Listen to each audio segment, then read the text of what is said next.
founder of Bloombox Design Labs, a public benefit company that designs and installs solar-powered STEAM learning labs to support girls' education in Southern Africa.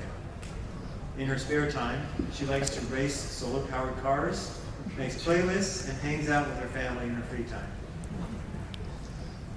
We'll turn the time over to Sofie, and then we'll go from there.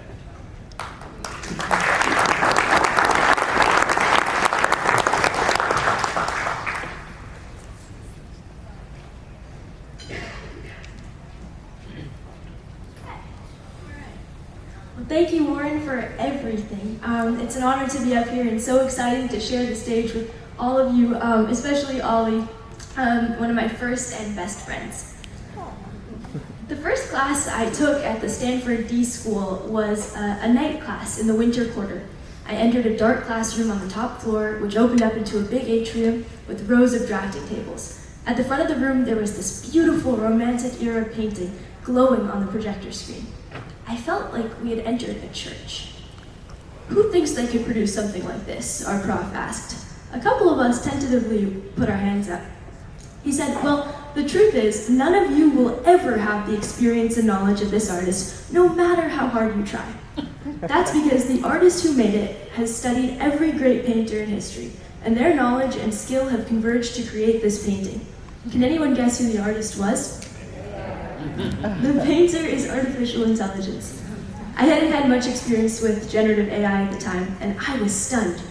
If AI takes over the human creative process at such a high level, what would be left for me and my classmates to do? To help me process this deeply existential issue, I decided, of course, to listen to some old hip-hop in my headphones on the sad ride home that night. I thought back to the origins of the music in my ears, and that's when I remembered that our creative genius is drawing from the past to come up with new solutions. All design is redesign. Hip-hop originated at a back-to-school block party in the Bronx in the 1970s. DJ Kool Herc emceed over breakbeats from New York jazz records with the call and response styles that in turn originated from the poetry and performance of West African civilizations. Hip-hop reshaped existing sounds, blending them with fresh cultural urgency and expression to speak to new generations.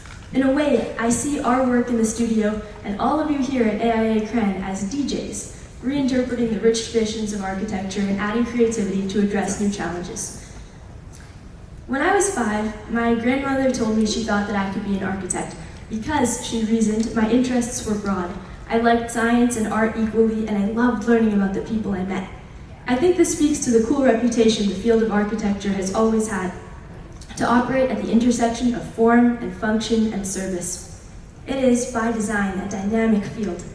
Cutting-edge architecture when my grandmother was growing up probably looked a little bit different than it does now.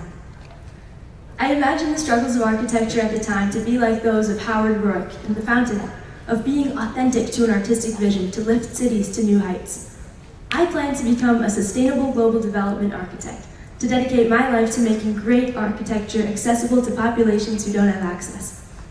Achieving this, I think, requires continued reimagination of the intersections of architecture, a modern-day Howard Rourke approach.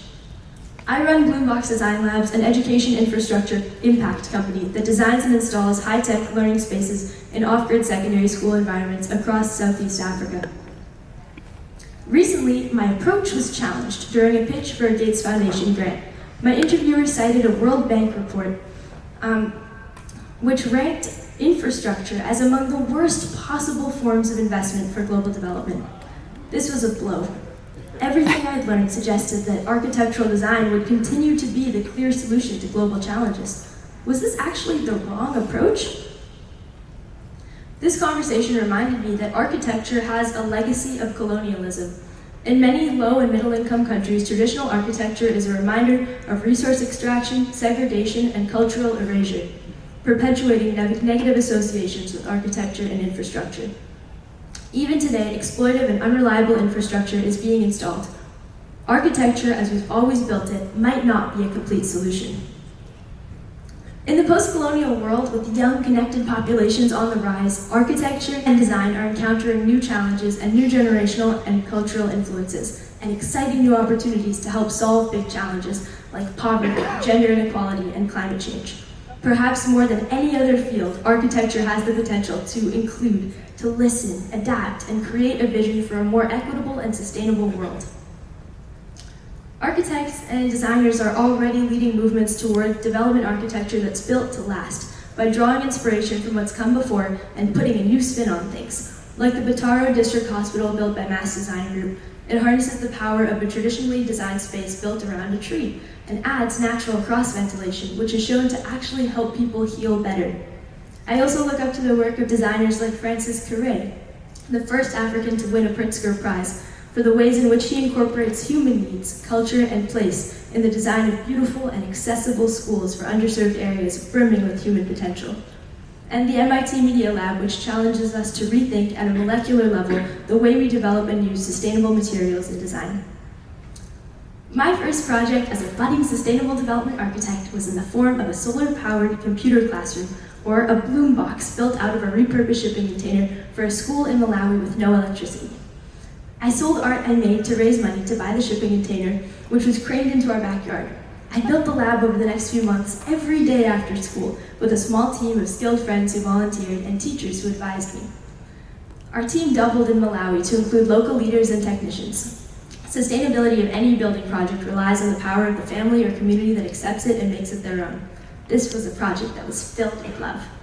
Later that summer, Lloyd Architects in Utah took a chance on me to be an intern, where I learned that good design changes lives. This made me hopeful and made me think that maybe I was onto something, and that this was the kind of community I wanted to be a part of for the rest of my life. Now, with increasing evidence that bloom boxes are increasing girls' graduation rates and participation in post-secondary education in science and technology fields, the government of Malawi asked us to scale these bloom boxes across Malawi. This called for a redesign. To get them where they're needed most in remote areas, we made the next generation bloom boxes more transportable, modular, and secure, with a retractable solar roof system we designed and patented.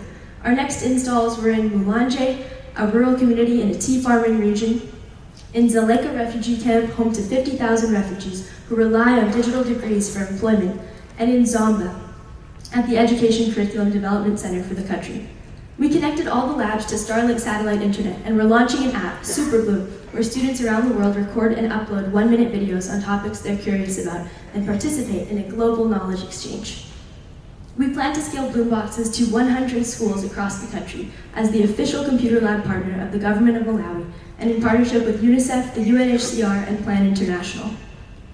Just this past week, we showcased our roof system to North America's largest clean energy conference, RE+ in Anaheim. It was cool to stand at our show booth with my mom and have the opportunity to speak with representatives from companies like PG&E and the Department of Energy.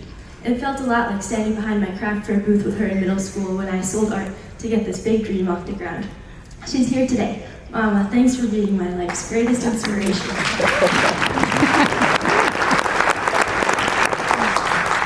I go to school full-time. I'm in a 4-year program majoring in sustainable architecture and engineering in the civil engineering department and minoring in material science. I spend most of my time in the product realization lab with my friends, learning how to laser cut and 3D print and even weld metal into cool things. I'm excited to apply these processes and skills to new approaches. I think that's our role in the age of AI. I believe that the future of architecture is access. Access to the creativity, innovation, and design of architecture to transform millions of lives around the world. My friend Faith, the first Bloombox student, through her example, is changing the statistic that only 1% of girls in Malawi make it to post-secondary schools. There's a through line here, I promise, from Howard Rourke to DJ Herc, to all of us, to Faith. The legacy of architecture is to imagine big with values and sensitivity, to include diverse perspectives, to design at the intersections. This legacy has created some of humanity's best and most enduring accomplishments. AI might be great at repackaging what is known, but it will never be able to match imagination with compassion to create something totally new. And imaginative infrastructure is a good investment in sustainable global development. Thoughtfully designed infrastructure is actually a powerful form of activism. The dynamic field of architecture is ready to take on new challenges. I'm excited to talk about all of this with you, experts already in the arena, because you do it every day. Mix the best breakbeats of architectural tradition with new inspiration to change the world. Thank you for making space for us to be a part of it.